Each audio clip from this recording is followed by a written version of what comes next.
Wars are fought for land, for power, for survival. But in 1932, Australia fought a war for wheat, against birds. Yes, birds.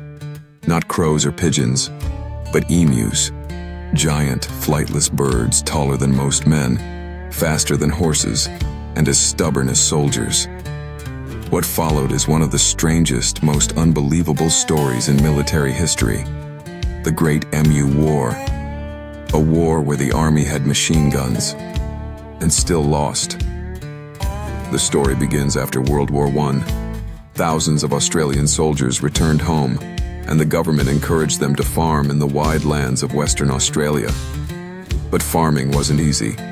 The Great Depression hit in the early 1930s. Prices for wheat collapsed. Farmers struggled to survive. And then, just when they thought things couldn't get worse, an army marched into their fields.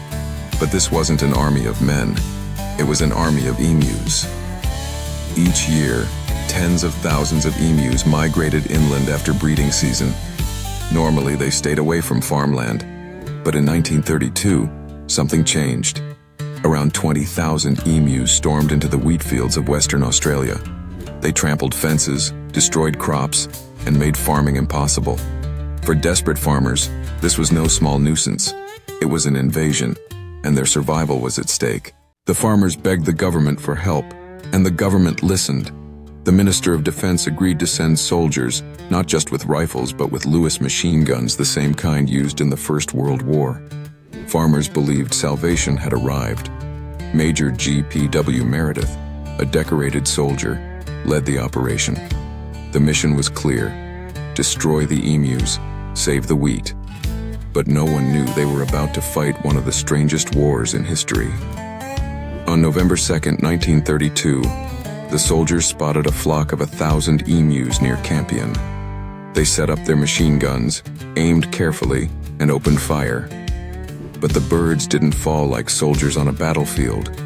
They scattered, running in every direction at speeds of up to 30 miles an hour. The machine gun jammed. Only a few birds were killed.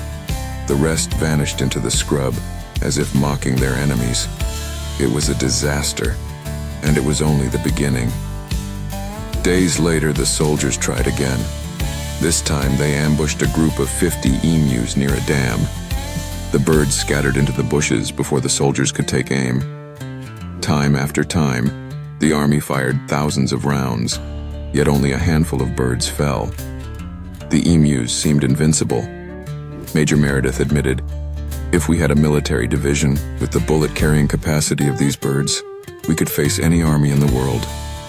The newspapers caught wind of the story and mocked the military. Headlines screamed, "Emus defy soldiers," and emus win major victory. In one attempt, soldiers mounted machine guns on trucks to chase the birds.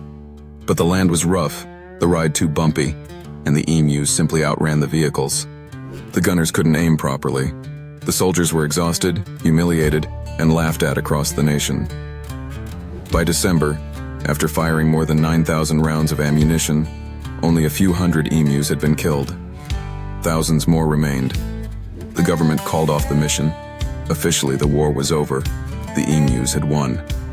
Farmers were furious. The government had failed them. But eventually, a new solution arrived. Not through guns, but through fences. Stronger, taller fences kept the emus away more effectively than the army ever could. Still, the story of the Emu War lived on as a symbol of human failure and a reminder that sometimes nature is stronger than technology. The Great Emu War was not a war in the traditional sense. No treaties were signed, no generals defeated, no nations conquered. But it was a war of pride, of man versus nature, and nature won. To this day, the Emu War is remembered as one of the most unusual military operations in history. And maybe, just maybe, it teaches us a lesson. Not every problem can be solved with bullets and brute force. Sometimes, the simplest solution is the strongest, and sometimes, the birds win. The emus may have won the battle, but you can win the war against boring history. Hit subscribe for more unbelievable true stories, And tell me in the comments, if you were in the Emu War, would you fight or run? You.